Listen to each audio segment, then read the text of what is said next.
Hello everyone, I'm actually going to show you quick how to make the chicken leg, chicken wing, Rice Krispie treats for the Super Bowl or any kind of party you're having. So basically I started with the pre-made Rice Krispie bars you can see right here.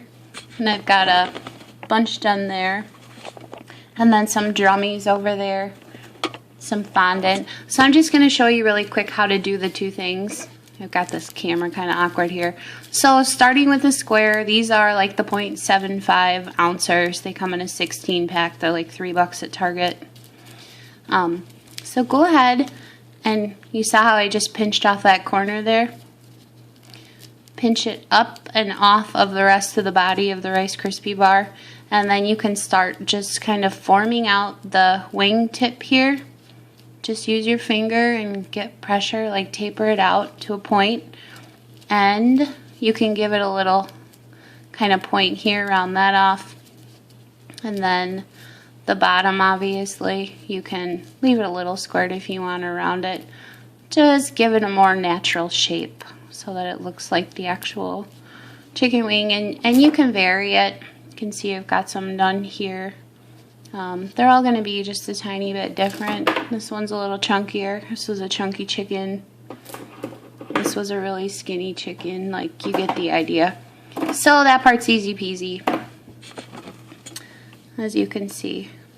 And this actually looks like something from Labyrinth or some kind of those skating birds, whatever the hell that was from. So for the drummie, this is easy too. Right at the very end, see like the last inch of the bar here? I have huge hands too, so this is probably going to look different on you. I seriously have like the biggest hands ever. When I had carpal tunnel surgery, I actually needed a special cast because the bones in my hand were so big it didn't fit one for my wrist to finger ratio or whatever. So it was kind of cool to get a special cast made. It was sort of fun.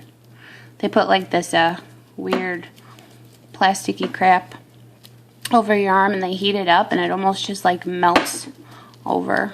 But anyhow, so you can see I'm making like a little fish thing here. And you can just slightly round out the edges. They're all going to look a little different, you know, so like that. And then just kind of pinch this bottom part here. So you get the little drummy part. You don't want to go too bonkers with this or it'll fall off. So there's that. Now you can take a knife, skewer. I'm just using this Wilton frosting. I don't know what the hell you call this thing, but so just go ahead and push that in to the bottom. And you get like a little sort of thing. You can spread that open a bit.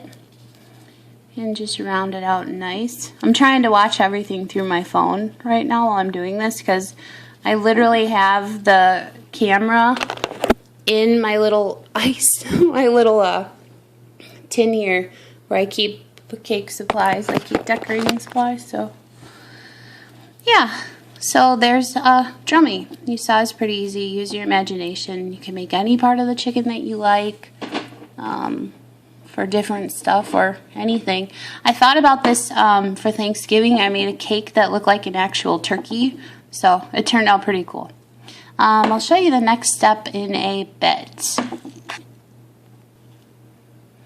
Okay, and I remembered what this thingamajabber was called. It's a cake comb. That's right. I bought it on eBay for like $2. So for the next part, I have this big ball of homemade fondant. I'll tell you the recipe for it while I'm working on putting this over. So take a glob. That was just about an inch there. I don't know. You can roll it out if you want to, but it's such a huge waste of time because it's not like you're covering a cake with it. You're just slopping it on a chicken wing here. So go ahead and just cover that, and you can see how it covers one side, not the other side, but that's okay because you can either kind of make it more thin with your hand before this part, but as you can see, you just push it around and you stretch it to cover the Rice Krispie. Now, chicken wings, I've never seen a pretty chicken wing in my life. Maybe they exist. Maybe you were lucky enough to have one, but I haven't. So Basically, just, you know, wing it. Wing it. Take the fondant and just quickly kind of cover it all up. Now, if you do notice that you don't have enough, like you just have a big bare spot or something, when you're all done, you can grab some more. I think I would have been fine, but see, you just grab it and the warmth from your hand will help to cover that all up. It doesn't have to be perfect. You kind of want these bad boys to look deep fried. I don't do this personally when I created this, but you could probably even dust the chicken wing in like a little bit of, I don't know, some type of pepper powder or something, but you can see now it's covered and it just kind of looks deep fried, but it does get better. And I'm sorry if this is a little bit blurry, she'll hold it back. Now I have a skewer here. Now you know when you get the skin kind of ripply, basically when you deep fry it, you see where the little feathers were and such, so just go ahead and make a bunch of tiny little holes, almost give it that look like the feathers were once there. I don't know if you would call this a follicle. I don't know if it's still a follicle if a feather pops out. So you see how that just gave it a lot more dimension. You can actually take this, the end of the wooden skewer, and you can poke holes like where there might have been some bigger, not holes, but you can see that it's just a little texture. You know, at the tip they have the smaller, I'm going to keep calling them follicles, but where the feathers come out, and then, you know, up as you go in towards the little drummie and such, they have kind of bigger follicle holes or whatever where the hair once was, and when you fry it you get that nice golden sort of color that I made here with the fondant. So that's it, and then I'm going to take some of the coloring and give it a little more life, even more so, but you can do both sides or whatever. You're going to have a bunch of these. I'd put them on a platter, something pretty, so they look really kind of realistic from a distance of 8 to 400 feet. So the fondant, you can tell this is kind of a standard fondant that I make. I did do it a little different since the Rice Krispie treats are so sweet. I added a little bit of butter flavored salt. I believe it's Amish, oh man, now I can't remember.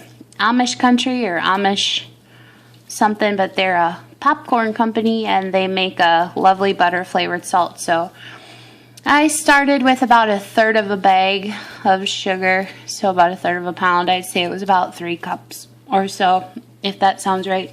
I also did a 1/2 stick of salted butter.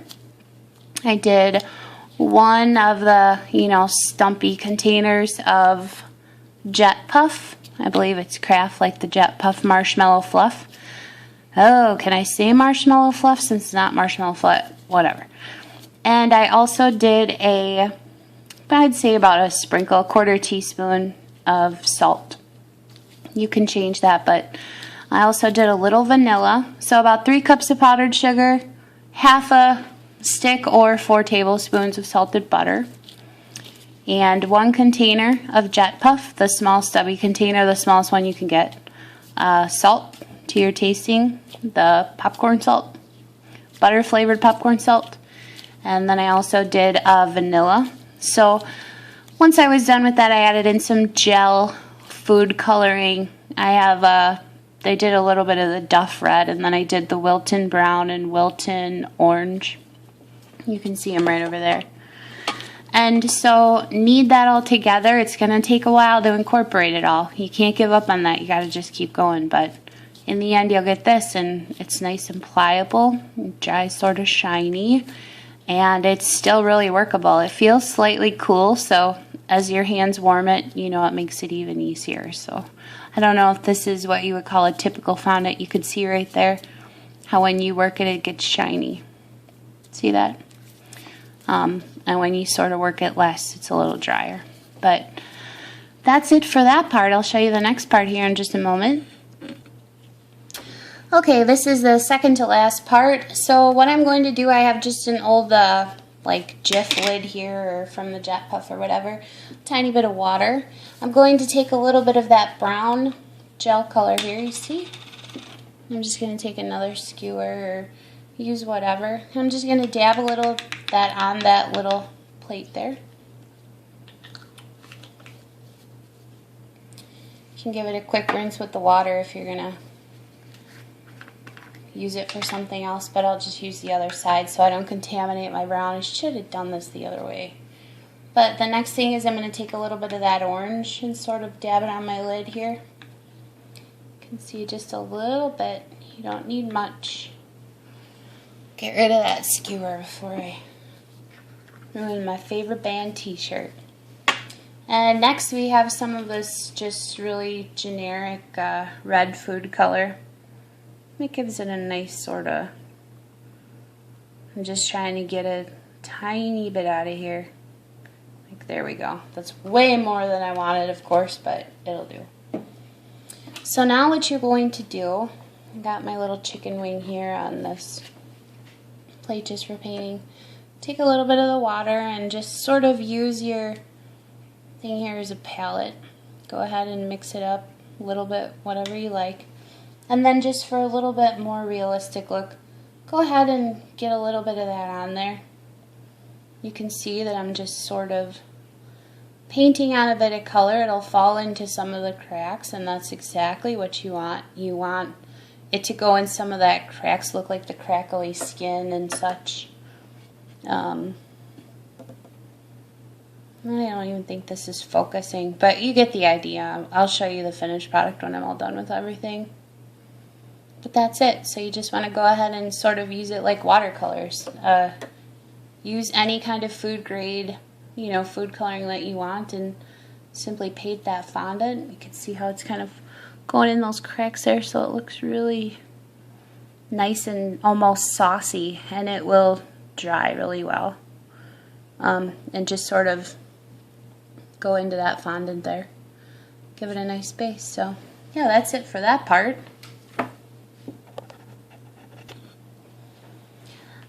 Now, I'm not going to do the actual last part. You'll see with the finished picture, but I'm not going to do a tutorial. I'm just going to explain quickly. So I have here a bag of white chocolate chips. This happens to be Hershey's. You can use whatever. Although I do notice some of the generic ones, the Eileen's, they don't melt down quite how I'd like them to. But regardless, use what you can, figure it out.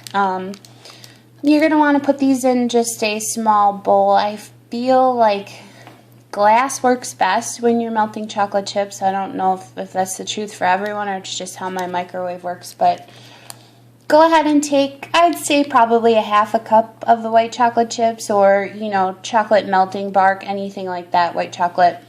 And go ahead and melt it down in the microwave in short intervals. You don't want to over scorch that. You don't want it to get too hot or it'll just kind of break. But then when you're done doing the fondant, and you'll take it and you'll dip this little bone part, the end of the chicken drummie, into the white chocolate, and just use like a small, dish like this, just a small little dish to where you can really get it in there and dunk it in. And then when you're done, just set it on wax paper and pop it in the fridge for a little bit to set, harden up, and that'll be it. Now, when it comes to the drummies, if you want to do the little paint details, I would actually do that after you do the white food color, just so a little bit of the food coloring doesn't, the white chocolate chips. You don't want to get any of that food coloring into that white chocolate mixture that you're going to dunk into, because it's going to just get orange and ugly. So avoid that at all costs. So yeah, that's it. I'm going to make these now. I think they're really cute. It was just inspired from a turkey cake I made, and a lot of people loved it, made their day, so I'm going to make a whole bunch now to make some more people's days. Thanks for watching. Bye.